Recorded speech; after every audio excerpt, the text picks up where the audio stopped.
AD. Saudi Arabia was born in 1932 AD. So you were only 1,322 years off. Not bad? Not bad start there.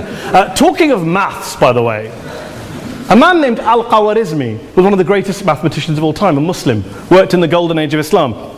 He's the guy who came up with not just algebra, but algorithms. Without algorithms, you wouldn't have laptops. Without laptops, Daniel Johnson tonight wouldn't have been able to print out his speech in which he came to berate us Muslims for holding back the advance and intellectual achievements of the West, which all happened without any contribution from anyone else other than the Judeo-Christian people of Europe. In fact, Daniel David Levering, the author of the Pulitzer Prize-winning historian and author of The Golden Crucible, points out that there would be no Renaissance, there would be no Reformation in Europe without the role played by Ibn Sina and Ibn Rushd and some of the great Muslim theologians, philosophers, scientists in bringing Greek texts to Europe.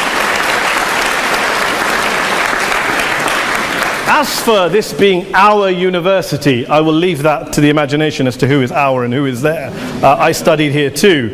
An astonishing set of speeches so far making this case tonight. A mixture of just cherry-picked quotes, facts and figures, self-serving, selective, a farrago of distortions, misrepresentations, misinterpretations, misquotations.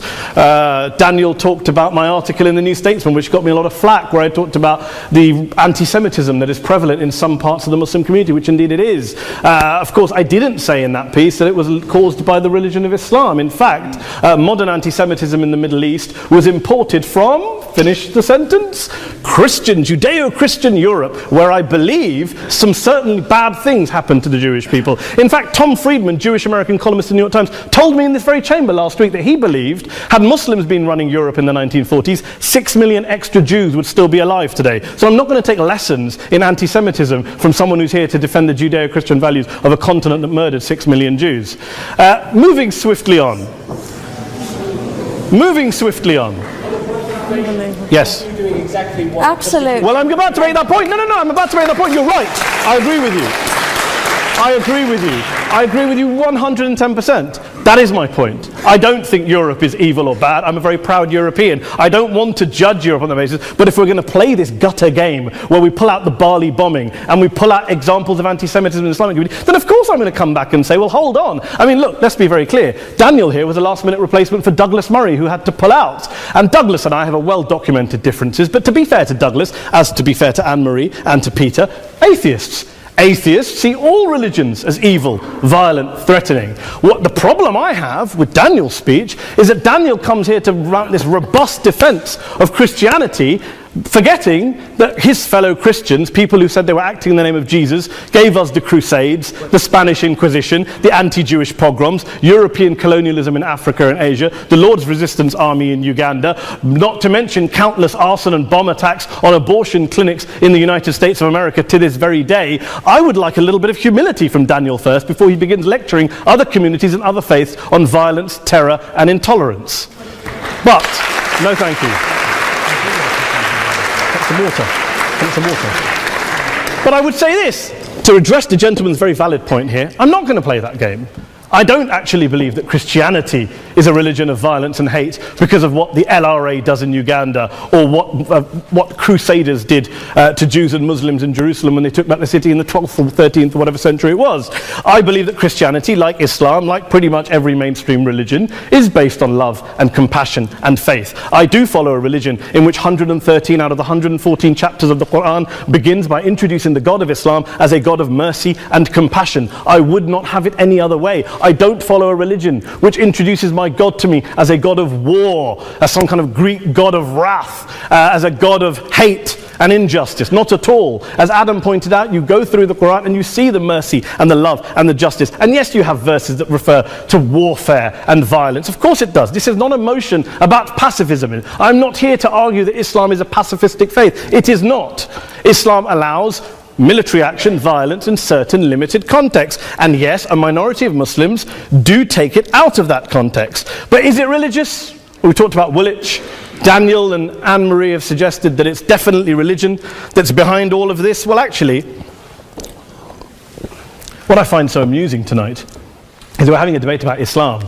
and the opposition tonight have come forward. We have a graduate in law, a graduate in modern history, a graduate in chemistry, and you know, I admire all of their intellects and their abilities, but we don't have anyone who's actually an expert on Islam, a scholar of Islam, a historian of Islam, a speaker of Arabic, even a terrorism expert or a security expert or a pollster, let alone to talk about what Muslims believe or think. Instead, we have people coming here, putting forward these views, putting forward these sweeping opinions. Listen to Professor Robert Pape of the University of Chicago, one of America's leading terrorism experts, who, unlike our esteemed opposition tonight, studied every single case of suicide terrorism between 1980 and 2005, 315 cases in total. And he concluded, and I quote, "There is little connection between suicide terrorism and Islamic fundamentalism or any of the world's religions. Rather, what nearly all suicide terrorist attacks have in common is a specific secular and strategic goal to compel modern democracies to withdraw military forces from territory that the terrorists consider to be their homeland."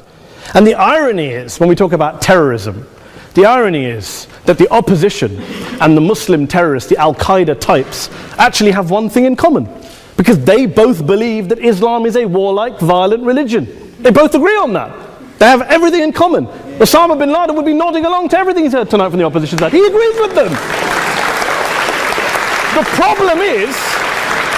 problem is that mainstream Muslims don't. The majority of Muslims around the world don't. In fact, a gentleman here started quoting all sorts of polls. Gallup carried out the biggest poll of Muslims around the world, of 50,000 Muslims in 35 countries. 93% of Muslims rejected 9/11 and suicide attacks. And of the 7% who didn't, they all, when polled and focus grouped, cited political reasons for their support for violence, not religious reasons. And as for Islamic scholars and what they say, well, Daniel talks about our University of Oxford. We'll go down to Oxford Centre for Islamic Studies, get hold of a man named Sheikh Afifi al-Akiti, who is a massively well-credentialed and well-respected Islamic scholar, who has studied across the world, who in the days after 7/7 published a fatwa denouncing terrorism in the name of Islam, calling for the protection of all non-combatants at all times, and describing suicide bombings as an innovation with no basis in Islamic law. Go and listen to Sheikh Tahir al-Qadri, one of Pakistan's most famous Islamic scholars, who published a 600-page fatwa condemning the killing of all innocents and all suicide bombings unconditionally without any ifs or buts.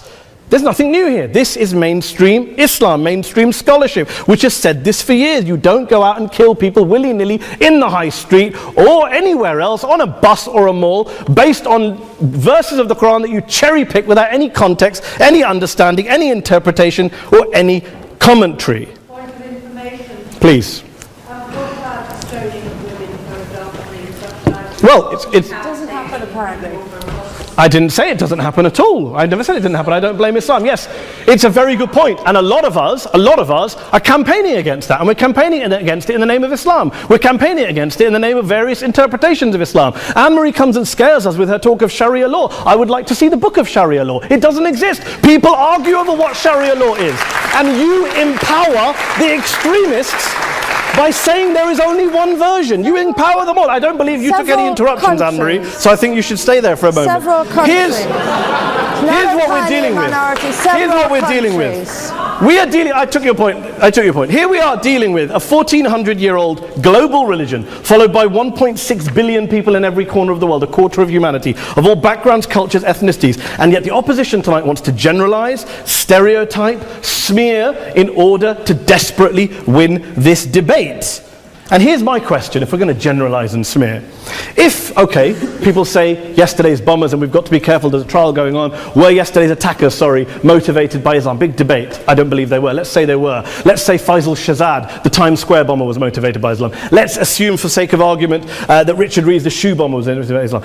If Islam is responsible for these killings, if Islam is what is motivating these people, and Islam is therefore not a religion of peace, a religion of war, then ask yourself this question: why aren't the rest of us doing it? Why is it such a tiny minority of Muslims are interpreting their religion in the way that the opposition claim they are? Let's assume there are 16,000 suicide bombers in the world. There aren't. Let's assume there are for the sake of argument. That's 0.001% of the Muslim population globally. What about the other 99.99% of Muslims who the opposition tonight either ignore or smear? The reality is that the rest of us aren't blowing ourselves up tonight. The reality is that the opposition came here tonight not worried about the fact that me and Adam might pull open our jackets and blow ourselves up tonight because we're followers of a warlike warrior religion which wants to take over Europe and Daniel's university. The issue is this. The issue is this. unless the opposition can tell us tonight, and Peter Atkins is here, one of our great atheist intellectuals, can tell us tonight, they can answer this question tonight, why don't the vast majority of Muslims around the world behave as violently and aggressively as a tiny minority of politically motivated extremists? Then they might as well give up and stop pretending they have anything relevant to say about Islam or Muslims as a whole. Ladies and gentlemen, let me just say this to you. Think about what the opposite of this motion is. If you vote no tonight, think about what you're saying the opposite of this motion is. That Islam isn't a religion of peace, it's a religion of war, of violence, of terror, of aggression. That the people who follow Islam, me, my wife, my retired parents, my 6-year-old child, that 1.8 million of your fellow British residents and citizens, that 1.6 billion people across the world, your fellow human beings, are all followers, promoters, believers in a religion of violence. Do you really think that? Do you really believe that to be the case? They say that in the Oxford Union, the most famous debate was in 1933 when Adolf Hitler looked out for the result of the King and Country motion, where they voted against fighting for King and Country, and Hitler was listening out for the result. Well, tonight, 80 years on, there are two groups of people around the world who I would argue are waiting for the result of tonight's vote. There are the millions of peaceful, non-violent, law-abiding Muslims both in the UK, Europe, Asia, Africa and beyond, who see Islam as the source of their identity, as a source of spiritual fulfillment, of hope, of solace. And there are the phobes, the haters, the bigots out there who want to push the clash of civilizations, who want to divide all of us into them and us and ours and their. Ladies and gentlemen, I urge you all not to fuel the arguments of the phobes and bigots. Don't legitimize their divisions. Don't legitimize their hate. Trust those Muslims who you know, who you've met, who you hear, who don't believe in violence, who do want you to hear the peaceful message of the Quran as they believe it to be taught to the majority of Muslims, the Islam of peace and compassion and mercy, the Islam of the Quran, not of Al-Qaeda. Ladies and gentlemen, I beg to propose this motion to the House. I urge you to vote yes tonight. Thank you very much for your time.